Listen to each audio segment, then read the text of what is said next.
आता आम्ही आलो आहे आळंदी. ज्ञानेश्वरांची जे समाधी आहेत, ज्यांनी जिवंतपणे इथं समाधी घेतली आहे, तो हा स्थान आहे. वाईब खूप छान आहे.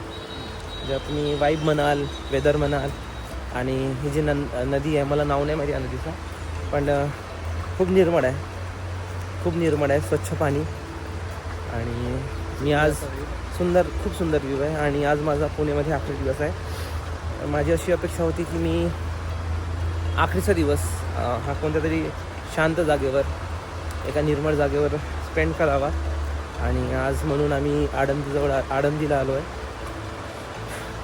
खूप खूप पॉझिटिव्ह वाईब आहे इथली, खूप पॉझिटिव्ह वाईब आहे. मंदिर आहे, लोक पूजा करत आहे, आणि ही नदी वाहत आहे. आणि ह्या नदीचा आवाज तुम्ही ऐकू शकता, तुम्हाला ऐकू येईल. ही वाहती नदी खूप सुंदर.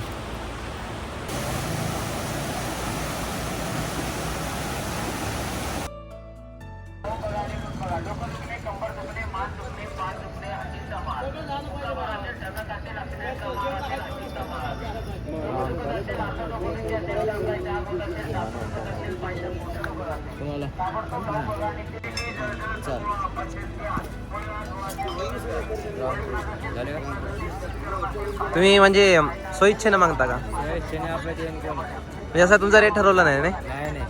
अच्छा. आणि जर आम्ही तुम्हाला जर 1-2 रुपये दिले असते तरी चालले असते? कोणी नाही दिले तरी आपलं काय नसतं. धन्यवाद. निष्काम सेवा. निष्काम सेवा. रामकृष्ण हरी, रामकृष्ण हरी. मित्रांनो, आता आम्ही एक टीका लावलाय. त्यांना विचारलं पैसे किती, त्यांना म्हटलं आहे की तुमच्या स्वइच्छेनं जेवढं तुम्हाला वाटेल तेवढं. खूप कमी लोक मिळतात असे जे या अशा ठिकाणी पैशाचा वरून विचार करतात, पैशाचा विचार न करता पैशाचा खूप पलीकडचा विचार करतात. चांगले लोक आहेत, खूप चांगले लोक. इंद्रायणी नदीच्या काठावर बसलेला हा गाव म्हणजे आळंदी. याचे ऐतिहासिक आणि धार्मिक दोन्ही महत्त्व आपल्याला पाहायला मिळतात. वारकरी पंथांच्या लोकांसाठी आळंदी हा अत्यंत पूजनीय स्थळ आहे. कारण आषाढ महिन्यातील एकादशीला इथूनच ज्ञानेश्वरांची पालखी पंढरपूरसाठी निघते.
म्हणजे इथून सुरुवात होते माऊली म्हणजे पंढरपूरची, आणि जाऊन आखरी पंढरपूरला होतो.